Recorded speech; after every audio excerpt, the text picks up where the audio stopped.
नमस्कार। अभी ये वीडियो जो आपने देखना शुरू किया है, इस वीडियो को रिकॉर्ड करने और आप तक लाने का मेरा कोई इरादा नहीं था और इसीलिए ये वीडियो आपको 24 घंटे देर से मिल रहा है।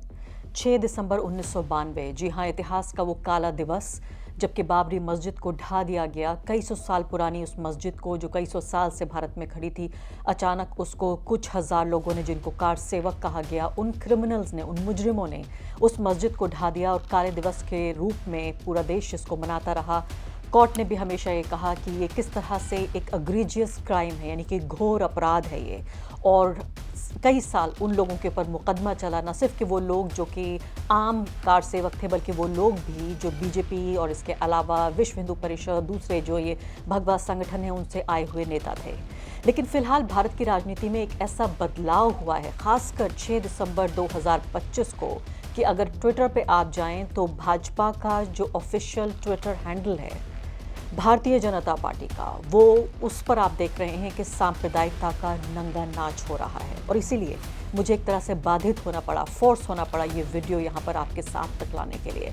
ये बहुत अच्छे मन के साथ ये वीडियो मैं आप तक नहीं ला रही हूँ। 6 दिसंबर मेरे लिए ऐसा दिन नहीं होता जिस दिन मैं वीडियो रिकॉर्ड करूँ, बल्कि एक आम काम करने जैसा, एक आम सामान्य जीवन जैसा भी ये दिन नहीं होता। लेकिन मुझे बाधित होना पड़ रहा है जिस तरह से सांप्रदायिकता का नंगा नाच इस वक्त हम देख रहे हैं। एक शौर्य दिवस के रूप में 48 घंटे तक 6 दिसंबर को मनाया गया। 5 दिसंबर से ही ये तथाकथित ये जश्न का कार्यक्रम शुरू हो गया। ये कोई ऐसे लोग नहीं हैं जो सड़क चलते लोग हैं जिनको भाजपा या नरेंद्र मोदी या जो बड़े नेता हैं भाजपा के, वो ये कह सकें कि हमें नहीं मालूम कि कौन क्या कह रहा है। ये बाकायदा उनके ऑफिशियल ट्विटर हैंडल से ट्वीट की गए वीडियोज़ हैं, जिन वीडियोज़ को आप यहाँ पर देखेंगे अभी। उन वीडियोज़ में बाकायदा महिमा मंडन किया जा रहा है उन क्रिमिनल्स का, उन मुजरिमों का, जिनको कार सेवक कहा गया और जिन्होंने मस्जिद की गुंबद पर चढ़कर वो कई सौ साल, 500 साल पुरानी उस मस्जिद को ढा दिया। देश के कॉन्स्टिट्यूशन को उन्होंने, संविधान को तार तार किया। जो कानून व्यवस्था है, जो कानून का राज है, जो किसी भी एक सभ्य समाज और एक लोकतंत्र की नींव होता है, उस नींव को उन्होंने पूरे तरीके से हिला कर रख दिया। वो अलग बात है कि उसके 28 साल बाद फिर सुप्रीम कोर्ट ने बाकायदा हिंदू पक्ष को वो ज़मीन दे दी और अब हमारे सामने राम मंदिर अयोध्या में बना हुआ है। वो एक अलग बात है, वो उस पर भी मैं आऊँगी। लेकिन मैं यहाँ कहने की कोशिश कर रही हूँ कि किस तरह से जो लाखों या मैं कहूँ करोड़ों मुसलमान हैं, उनके ज़ख्मों पर, वो ज़ख्म जो उनको मिले करीब 33 साल पहले 6 दिसंबर 1992 को, बीजेपी का ये ट्विटर हैंडल, और जब मैं उम्मीद कर रही हूँ कि सहमति है पूरी भारतीय जनता पार्टी की, जिसमें नरेंद्र मोदी भी शामिल हैं, देश के प्रधानमंत्री जो कहते हैं कि वो 140 करोड़ लोगों के नेता हैं, उसी नेता की पार्टी के ट्विटर के हैंडल से ये तमाम जो बहुत ही भद्दे घटिया वीडियो ट्वीट किए जा रहे हैं, जिसमें बाकायदा शौर्य दिवस के रूप में, यानी कि एक तरह की बहादुरी, एक तरह के करेज और शौर्य को का जश्न मनाते हुए ये वीडियोस ट्वीट किए जा रहे हैं। तो एक तरफ हम देख रहे हैं कि सुप्रीम कोर्ट फैसला देता है जो कहता है कि ये ज़मीन हम हिंदू पक्ष को दे रहे हैं, उस पर मंदिर बनाया जाता है। सुप्रीम कोर्ट कहता है कि एक ट्रस्ट को इसका काम दिया जा रहा है, वो मंदिर बना रहा है। देश पूरा, जिसमें 20 करोड़ मुसलमान भी हैं, वो इस फैसले को कबूल करते हैं कि इस फैसले के बाद शांति आ जाएगी। और एक तरह से उनका ये कानूनी फ़र्ज़ भी है कि वो किसी भी अदालत के दिए गए जो फैसला है उसको माने। कोई भी न्यायप्रिय और कोई भी सभ्य जो नागरिक है वो उसको मानता है। एक तरफ ये बात है, लेकिन दूसरी तरफ एक ऐसा जुर्म, एक ऐसा क्राइम जिसको घोर अपराध कहा खुद सुप्रीम कोर्ट ने, और कई सालों तक, करीब 3 दशकों तक ये मुकदमा लगातार चलता रहा उन लोगों पर जिन लोगों ने भड़काया इस भीड़ को, और वो भीड़ भी जो चढ़ी वहाँ पर, उसने मस्जिद की गुंबद पर जाकर ढा दिया उसको। उस पूरे तरीके से जो इलीगल, गैर कानूनी, गैर संवैधानिक और असभ्य वो जो कृत्य था, उसको सही ठहराते हुए 20 करोड़ मुसलमानों के और तमाम वो लोग जो कि न्याय में और न्याय की व्यवस्था में यकीन रखते हैं, जो रूल ऑफ लॉ में यकीन रखते हैं, उन तमाम लोगों के जख्मों पर नमक रगड़ते हुए ये वीडियोस आप देख रहे हैं। 6 दिसंबर 1992 भारत की सामूहिक चेतना का वह दिन जब भारत ने 500 वर्षों से भी अधिक की गुलामी को हमेशा के लिए समाप्त कर दिया था।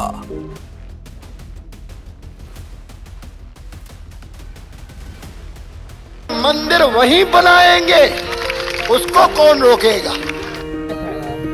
कहीं जात की बात कौन सा जात के हैं ज्यादातर लोग? लाठी गोली खाएंगे, मंदिर वही बनाएंगे। लाठी गोली खाएंगे, मंदिर वही बनाएंगे।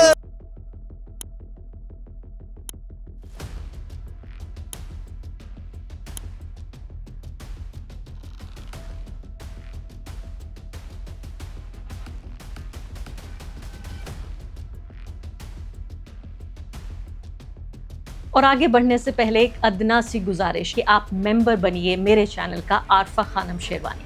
अगर आप मेंबर बनते हैं, आपके समर्थन से आप मेरा हाथ मजबूत करेंगे, इतना मजबूत कि मैं सत्ता का कॉलर पकड़ के सवाल पूछ सकूंगी और जो हमारे समुदाय में हाशिए के जो तबके हैं उनकी आवाज़ उठा सकूंगी। आप यकीन जानिए, आपका एक छोटा सा सहयोग मेरे लिए इतना बड़ा होगा जिसके लिए आप अंदाज़ा भी नहीं लगा सकते।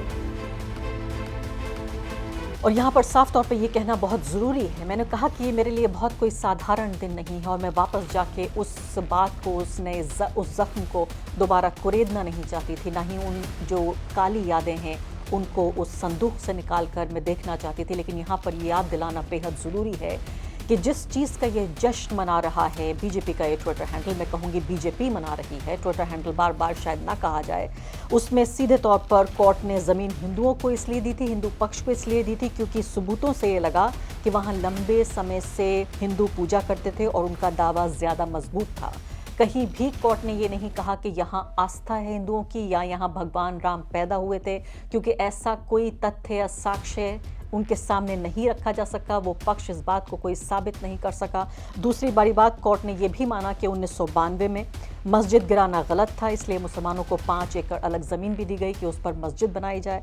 और तीसरी महत्वपूर्ण बात कि फैसला आस्था के आधार पर नहीं किया गया बल्कि सबूतों और ज़मीन के कब्जे के आधार पर। ये सीधे तौर पर सिर्फ और सिर्फ ज़मीन का तबादला है कि एक पक्ष से ज़मीन दूसरे पक्ष को दे दी गई। इस फैसले की भी घोर आलोचना हुई कि ये तथ्य और साथ ही कॉमन सेंस और भारत का खुद का कानून और भारत का खुद का संविधान, इस सब के खिलाफ ये फैसला दिया गया। लेकिन इस सब के बावजूद भारत का मुसलमान और तमाम जो न्यायप्रिय लोग हैं, जो गैर मुस्लिम्स हैं, वो इस फैसले से आगे बढ़ना चाहते थे। उनकी नज़र में ये एक तरह से एक आँख का एक ऐसा कांटा था जिसे मैं कहूँ कि निकाल देने के बाद वो उम्मीद कर रहे थे कि ये जो आगे का समाज है, उनकी पीढ़ियां हैं, वो सुकून से, शांति से अपना जीवन जी पाएंगी। लेकिन ये सब कुछ उनके लिए सिर्फ एक भुलावा था, क्योंकि 2019 के इस फैसले के बाद से आप लगातार ये देखिए कि जो लोग ये कह रहे हैं, यानी ये पत्रकार महोदय हैं, अपने आप को उदारवादी पत्रकार कहती हैं, ये महोदया कह रही हैं कि किस तरह से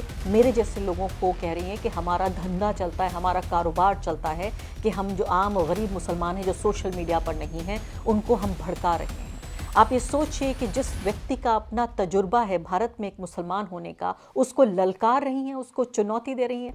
अलीशान जाफरी पत्रकार हैं द वायर के, उन्होंने इस बात को अच्छी तरह याद दिलाया है। अलीशान ये कहते हैं कि अयोध्या का फैसला साफ तौर पर अन्यायपूर्ण था और प्राकृतिक न्याय के सिद्धांतों के खिलाफ था। इसके बाद आगे बढ़ते हैं, कहते हैं शुरुआत से ये मालूम था नतीजा अलग नहीं होने वाला है, लेकिन इससे शांति आएगी और मस्जिदें नहीं छुई जाएंगी। और साथ साथ आपको ये भी याद दिलाना चाहती हूँ, अलीशान भी याद दिला रहे हैं कि जो प्लेसेस ऑफ वर्शिप एक्ट है, यानी जिसके मुताबिक जो कोई भी प्रार्थना का स्थान 15 अगस्त 1947 को था, उसका कैरेक्टर, उसका चरित्र, उसकी पहचान नहीं बदली जाएगी। उसमें भी अदालत ने ये कहा था कि इसके बाद, यानी ये एक अपवाद है जो राम मंदिर को जो ज़मीन दी गई, इसके बाद से इसमें और कोई छेड़छाड़ नहीं की जाएगी। लेकिन ठीक इसका उल्टा हुआ। किस तरह से मस्जिदों के सर्वे लगातार हो रहे हैं, अपमान और ह्यूमिलिएशन मुसलमानों का लगातार किया जा रहा है। उसके अलावा तमाम तरह की नाइंसाफ़ी दिख रही है। 2019 के बाद कई अहम मुस्लिम धार्मिक स्थलों पर हमले भी हुए हैं। वो संभल की याद दिलाते हैं और बताते हैं कि कैसे वहाँ पर 5 लोग बाकायदा इस हिंसा में मारे गए। इसके बाद अयोध्या पे ये बात ख़त्म नहीं होती। मथुरा, काशी, संभल, भोपाल, लखनऊ, ये कहीं भी रुकती हुई ये आंधी, जो सांप्रदायिकता और नफरत की आंधी है, रुकती हुई नज़र नहीं आ रही। उस माहौल को गर्म करने के लिए किस तरह से ये जो जिन लोगों को दोष दे रही हैं ये पत्रकार महोदया, ये कितना गलत है। अपूर्वानंद के इस ट्वीट पर ये प्रतिक्रिया जाहिर करते हुए दे रही थी। तो यही बात, ये भी एक मोदी काल के दिनों की याद होगी कि वो लोग जो तथाकथित रूप से अपने आप को पत्रकार कहते हैं, उदारवादी कहते हैं, वो लोग भी किस तरह से हमला करते हैं उन लोगों पर जो मुस्लिम पहचानों के लोग होते हैं, यानी मुसलमानों पर। उसके अलावा जो फ्रेंड्स ऑफ मुस्लिम्स, यानी मुसलमानों के जिनको दोस्त कहा जाता है, तो मुसलमान और मुसलमानों के दोस्तों को किस तरह से ये लोग निशाना बना रहे हैं। अब यह सवाल ये पैदा होता है कि चाहे कितना भी इस बात को भाजपा और भाजपा का ये सोशल मीडिया जो विभाग है, कितना भी इस बात को मैं कहूँ प्रेरणा देने की कोशिश करे, आगे बढ़ाने की कोशिश करे, तथ्य जो है वो इस बात पर टिका रहेगा कि जो मॉडर्न इंडिया है, यानी जो हमारा आज का भारत है, उसमें एक मस्जिद को ढाया गया एक मंदिर को बनाने के लिए। और अदालत का खुद का फैसला ये कहता है कि किसी भी मंदिर को नहीं ढाया गया बाबरी मस्जिद को बनाने के लिए। साफ तौर पर अदालत में इस बात को रखा गया और साक्ष्य ये कहते हैं कि पुरानी मस्जिदें, यानी इस मस्जिद के अंदर मंदिर नहीं पाया गया बल्कि कुछ पुरानी मस्जिदें ही पाई गई। रुचिका शर्मा को सुन लेते हैं इतिहासकार। बट ऑल्सो क्या बाबरी मस्जिद के नीचे एएसआई को मंदिर ही मिला था? 2003 की एक्सकवेशन जो बाबरी मस्जिद के गिराए जाने के बाद उसकी साइट पे हुई थी, उसमें एएसआई के हिसाब से मस्जिद के नीचे एक मंदिर मिला। लेकिन इस एक्सकवेशंस के 2 ऑब्जर्वर्स थे सुन्नी वक्फ बोर्ड के बिहाफ पे। दोनों ही एक्सपीरियंस्ड आर्कियोलॉजिस्ट हैं, प्रोफेसर वर्मा और प्रोफेसर मेनन, जिन्होंने 2010 में एक पेपर लिख के ये बताया कि उनकी ऑब्जर्वेशंस के हिसाब से एएसआई के एक्सकवेशन में काफ़ी प्रॉब्लम्स थी, जिसकी 14 कंप्लेंट्स ऑब्जर्वर्स के बिहाफ पे फाइल की गई थी। प्रोफेसर वर्मा और मेनन ने बताया कि एक्सकवेशन में कई पिलर बेसिस क्रिएट किए गए, यानी एक्सकवेशन से बनाए गए, पहले के नहीं मिले। जो स्ट्रक्चर वाकई में एक्सकवेट हुआ, यानी बाबरी मस्जिद के नीचे मिला, उसकी वेस्टर्न वॉल यानी पश्चिमी दीवार प्रीएमिनेंट थी और ईस्टर्न वॉल यानी पूर्वी दीवार की तरफ हल्की झुकी हुई, जो कि एक मस्जिद में आमतौर पर देखने को मिलता है। जहां मस्जिद का मेन पार्ट मेहराब इंडिया में वेस्टर्न वॉल में बना होता है, क्योंकि मक्का भारत के वेस्ट में है। प्रोफेसर वर्मा और मेनन के हिसाब से बाबरी मस्जिद के नीचे एक मस्जिद मिली, 12वीं से 13वीं शताब्दी की बनी हुई।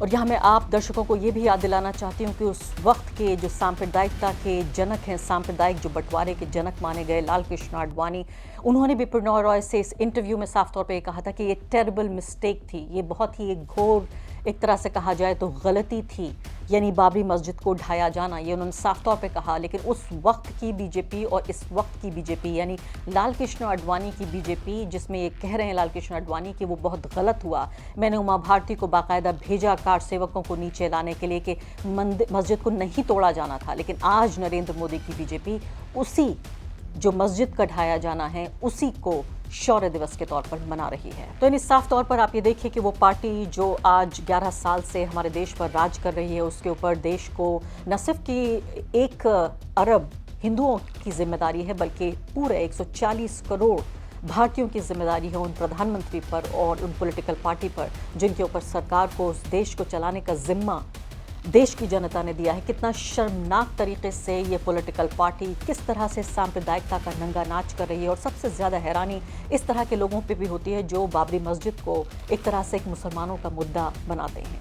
मैं आपको इस सवाल के साथ छोड़ जाती हूँ कि मुझे बताइए कमेंट सेक्शन में, आप ज़रूर बताइए आप कमेंट सेक्शन में कि आपको क्या लगता है, क्या बाबरी मस्जिद सिर्फ मुसलमानों का मुद्दा है या ये संविधान का मुद्दा है, क्या फिर ये न्याय का मुद्दा है, ये लोकतंत्र का मुद्दा है, ये कानून के राज का मुद्दा है। मैं यहाँ पर सिर्फ आपको इसी सोच के साथ छोड़ जाना चाहती हूँ और आपको बताना चाहती हूँ कि किस तरह से ये पॉलिटिकल पार्टी 20 करोड़ मुसलमानों के जख्मों पर लगातार नमक रगड़ने का काम जारी रखे हुए है।